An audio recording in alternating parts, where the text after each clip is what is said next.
Thank you all for coming. My name is Michael Rock. So the first concept is that thoughts, feelings, and actions equals behavior. If you change one, you'll change the other two. So if you change the way you're thinking about something, it'll change the way you feel about it, and it'll change what you do about it. Thoughts, feelings, and actions.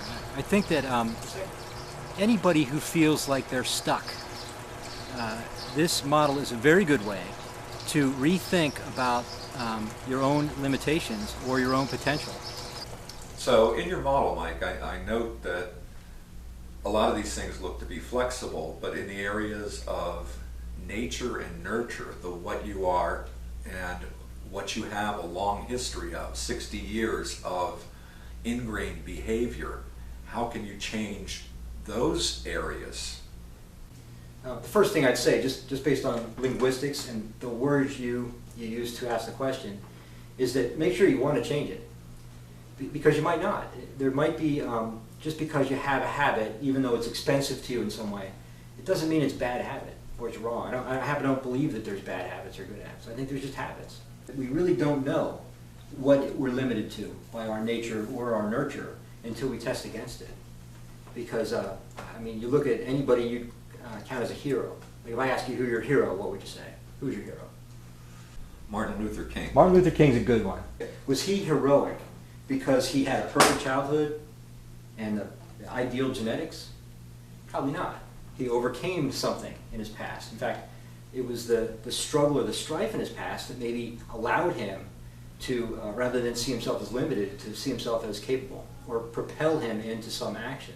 So he might have become heroic because of those things. He just acted differently upon those beliefs. So I think what my model offers is a different way to look at long-term problems, and it gives you some really immediate, active, efficient steps to test and see what you're capable of doing in terms of change. So if I have thinking myself in a certain way, I've lost jobs and I think I'm a failure, I've been diagnosed with a certain disorder, so I label myself in that way. How does this work with that? Yeah, excellent question. That's exactly why I developed this model, to answer that sort of question. And what we'll do is, a lot of the labels are based on... You should see that it's working after 3 sessions, and that's 2 weeks, 14 days.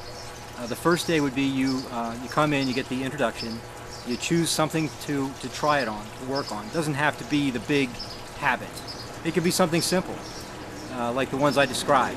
You want to be less anxious, you want to be more active, you want to control something, you want to enhance something.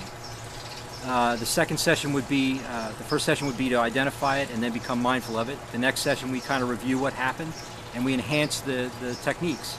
Okay, for the next week you try these things. Then the third session would be you've tried it for a period of 14 days and you should be able to see results at the end of that 14-day period. So that the remaining time, there's 6 sessions totally, 3 sessions are just developing the change of the habit, and the last 3 sessions are how to apply it more globally, and then how to maintain a change. Because changing a habit is one set of skills and then maintaining is a different set of skills.